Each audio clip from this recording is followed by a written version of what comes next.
सभी को मेरा नमस्कार। मैं आज आपको इस पोस्ट के बारे में कुछ बताने वाला हूँ।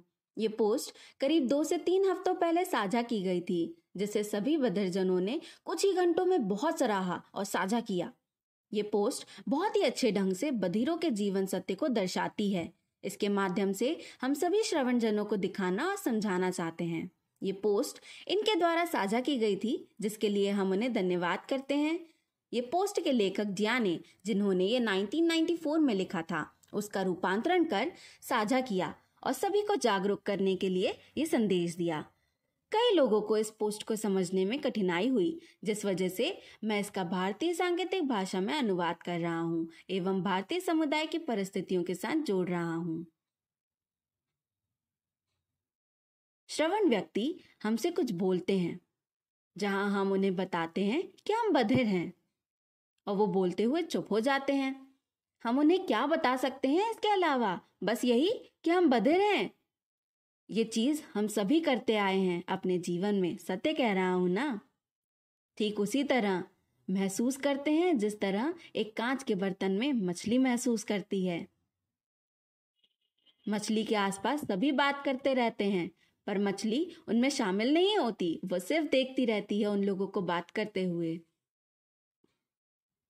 ठीक उसी तरह जहां बधिर के आसपास सभी बात करते रहते हैं और वो अकेला रह जाता है उन्हें देखते हुए। दूसरी परिस्थिति, जहां एक व्यक्ति पानी के किनारे बैठा है, जिसके पास विदेशी लोग हंसी मजाक कर रहे हैं, और वहीं ये व्यक्ति चुपचाप बैठकर देख रहा है। इसी तरह बधिर के साथ होता है, जहां वो दर्शक की तरह बैठा रहता है। उसी वक्त आसपास हंसी मजाक करते हैं, कई बातें एक दूसरे से साझा करते हैं। वहीं बधिर को आसपास के लोग विदेशी प्रतीत होते हैं। सभी रिश्तेदारों के बीच कोई कार्यक्रम में बधिर समय देखते ही अपना वक्त काटता है।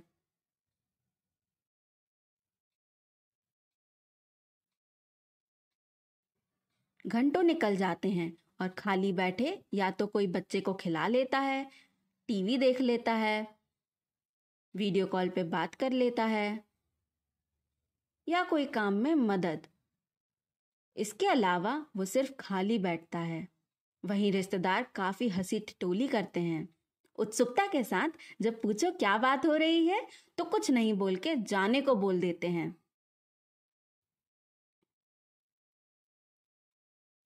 घंटों बीत जाने के बाद पूछते हैं कि क्या बात हो रही थी, तो बताते हैं कि वो प्लेन से चला गया।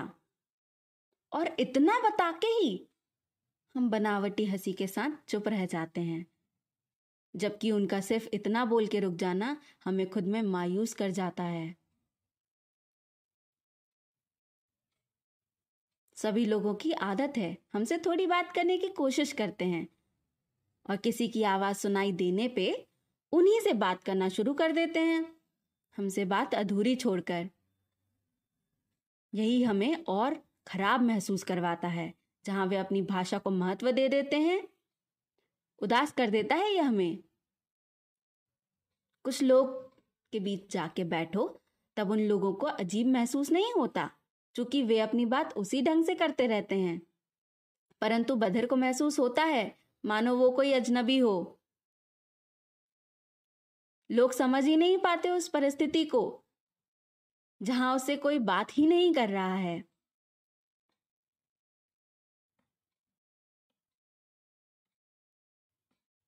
बधिरजन उनके समुदाय में रहना पसंद करेंगे उन परिस्थिति में भी जब घर या फिर रिश्तेदार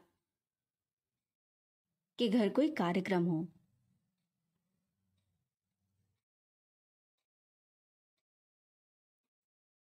फिर रिश्तेदार सोचते हैं कि ये अपने दोस्तों के साथ ही क्यों पूरा वक्त बिताता है,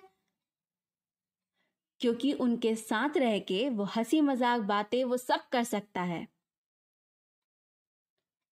घंटों बातें करने में फिर पता ही नहीं चलता कब वक्त बीत जाता है। वहीं रिश्तेदारों के बीच उसका वक्त काटना मुश्किल हो जाता है। और वो घड़ी देख के अपना समय गुजारता है। हर 5 मिनट में उसे एक घंटे की अनुभूति होती है।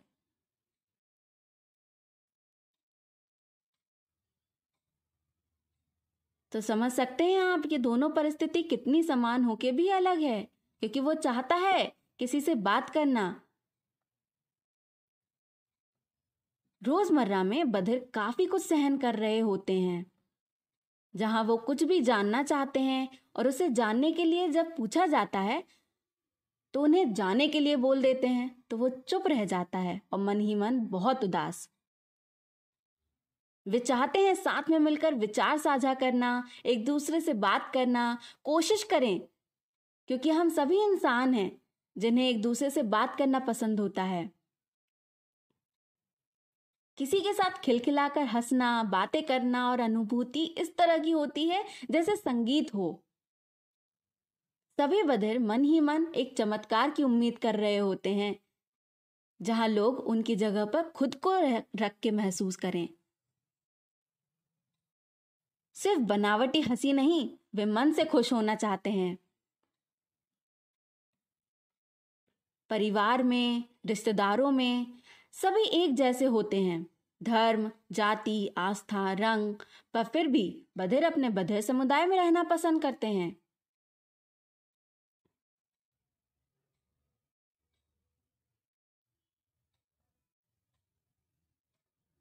जबकि उस समुदाय में बहुत भिन्नताएं हैं,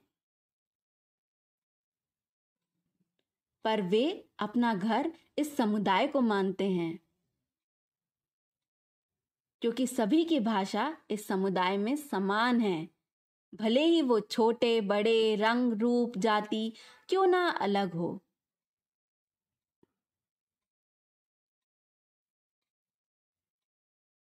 बहुत ही बेहतर ढंग से वे खुद को समझा पाते हैं और आपस में बात कर पाते हैं अपने समुदाय में।